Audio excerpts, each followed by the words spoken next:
मुफ्ती साहब के YouTube channels को सब्सक्राइब कीजिए। आस्क मुफ्ती तारिक मसूद। लेडीज़ कस्टमर्स को देखना कैसा है, बहुत डेंजरस सवाल है।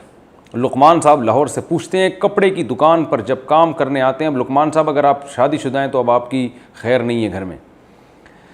कपड़े की दुकान पर जब काम करते हैं तो लेडीज़ कस्टमर भी आती हैं और उन्हें देखना भी पड़ जाता है। क्या ये बदनज़री होगी अगर सिर्फ कस्टमर की नीयत से देखें, यानी इनका मकसद कस्टमर की नज़र से देखें तो क्या हुक्म होगा? यानी there are a lot of types of नज़र्स, यानी देखने की भी बहुत सारी किस्में दरियाफ़्त हो गई हैं, किस नज़र से आप देखते हैं। तो भाई जो ख़वातीन आती हैं अगर ज़रूरत से उनको देखना पड़े तो जायज़ है, बशर्ते कि दिल को साफ़ रखा जाए।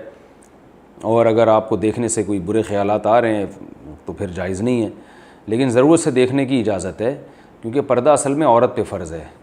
अब जो बुनियादी ज़िम्मेदारी है ना पर्दे की, वो औरत की है। मर्द के लिए औरत को देखना जायज़ नहीं है फ़ितने के खौफ से। तो अगर फ़ितने का खौफ नहीं है और ज़रूरत भी है तो देख सकते हैं, क्योंकि जहाँ रश होता है कस्टमर अगर आप देखते ही नहीं हैं तो चोरी होने का भी डर होता है और भी मसाइल होते हैं, तो मजबूरी में जायज़ है। लेकिन दिल को आप साफ़ रखें और ताड़ ताड़ के ना देखें, ऐसे घूर घूर के देख रहे हैं जैसे। अब वो आपको पता है कैसे देख रहे हैं, यानी जो लोग गलत तरीके से देखते हैं वो कैसे देखते हैं। आस्क मुफ्ती तारिक मसूद।